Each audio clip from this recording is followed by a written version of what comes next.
অতিথিবর্গ তারা তো আসলে অংশ নেবেন এবং অর্থমন্ত্রী আমর খসরু মাহমুদ চৌধুরী তিনিও আসলে অংশ নেবেন সেই দিক বিবেচনায় এবং আজকে যে আবহাওয়া পরিস্থিতি সবকিছু বিবেচনায় আসলে আজকে IMF এর সাথে যে বৈঠকটি পূর্ব নির্ধারিত বৈঠকটি আসলে অনুষ্ঠিত হয়নি, যদিও প্রতিনিধি দলের যারা সদস্য রয়েছেন তারা আসলে এসেছিলেন। বৈঠকটি আগামীকাল 11:15 নাগাদ আসলে অনুষ্ঠিত হবে। তারপরেও গণমাধ্যম কর্মীদের স্বভাবতই প্রশ্ন ছিল যে IMF এর কাছে আসলে বর্তমান যে নির্বাচিত সরকার রয়েছে, যে সরকারের বয়স প্রায় 5 মাস, আসলে কি ধরনের চাওয়া রয়েছে।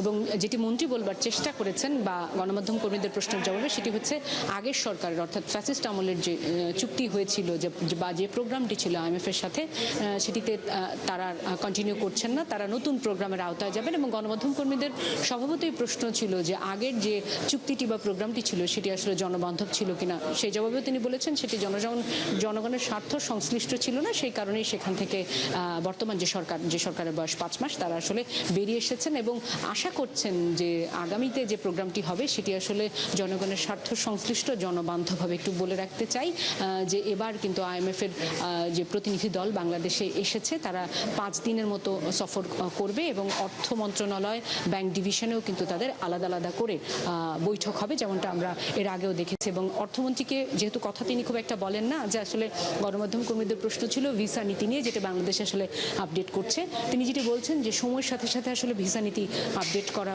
প্রয়োজন, এতে করে দেশে অন্তত বিনিয়োগ বাড়ে।